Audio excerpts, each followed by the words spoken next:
Hey guys, Steve here. Welcome back to the second part of the range hero tier list. So today we'll be covering all types of range heroes, and this tier list is mainly focused on the arena and Colosseum. So it will be the same as the first part, which I will separate that into 4 tiers, which starting off with the best, second best, average, and the worst. If you don't see your heroes here, you can check out on the first part, which is the melee hero tier list. So let's go. First one, we will start off with the Bari. The reason why I put Bari as the first tier is because she can hit really hard and her damage is really high. The downside of her is a little bit of squishy. She used to be a first pick in the arena, but not anymore since there are too many melee tank units who can just out tank her and trade the HP with her. But still, I would still rate her in between first and second tier for the arena. While for Colosseum, she is still the first tier since she can do good damage at the backline. So overall, she is still first tier. Next one, we have Nari here.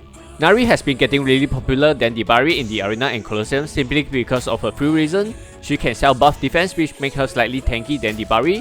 She can also armor break the enemies and do some good damage. Most importantly, she can counter heavy light team like Future Princess in both arena and Colosseum. So she is the current top pick for both arena and Colosseum as well. And come to the second tier, we have Ru here. She is by far the most tanky ranged unit who can do some good damage as well. The reason why I place her on the second tier is because although she is tanky and do some good damage, but on the downside she has a selfish body buff, short attack range, and also slow movement speed. It is also pretty hard to trigger a chain skill because sometimes even if she casted a skill 3 times, but still not enough to trigger a chain skill, which makes her somewhat weaker compared to others. And the next one, we have garwon here. Garwon has been really popular and will always be the first pick in the last season for both arena and Colosseum because of his damage is really high and she shoots fast. But the one big problem of using him is he is way too squishy, so if you want to use him, you must pair him with Ogma as a team. While the only thing I dislike about garwon is having a selfish water attack party buff, which is why I place him as the second tier. Moving on to the next, we have Bianca. Bianca can lifesteal and do some good damage, but on the downside she is not so tanky. So in the arena, you kind of want to build Ogma to make her tanky, and Nari for the range attack party buff to make her hit even harder. In the last season, she is really popular and the top pick with garwon in the Colosseum. Overall, she is still a pretty good second tier hero.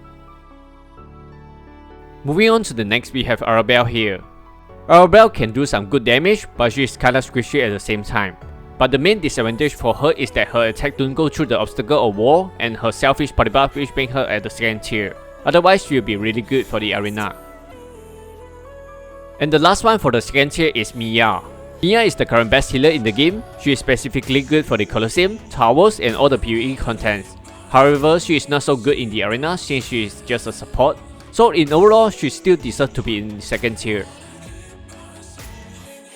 And come to third tier, we have Captain Idol Eva. Eva is not really good for the arena and Colosseum simply because she is a squishy support and did a pretty average damage compared to others. Another reason why I place her on the third tier is because she has a selfish body buff which only benefits to the basic team. In the next one, we have Filipina here. Same like the others, Filipina does a pretty average damage and she is also kinda squishy. The only good thing about her is that her party buff gives crit chance, while the big disadvantage would be slow attack speed, so it's pretty easy to miss the target if the enemies keep moving. And the last one, we have Tinier here. The main problem of Tinier in the arena is that her attack don't go through the wall or obstacle, and her damage is pretty average as well. But still, there are some people who would like to use her in the top Colosseum team. So in overall, she'll be useful in the Colosseum only, and that's why I place her on the third tier.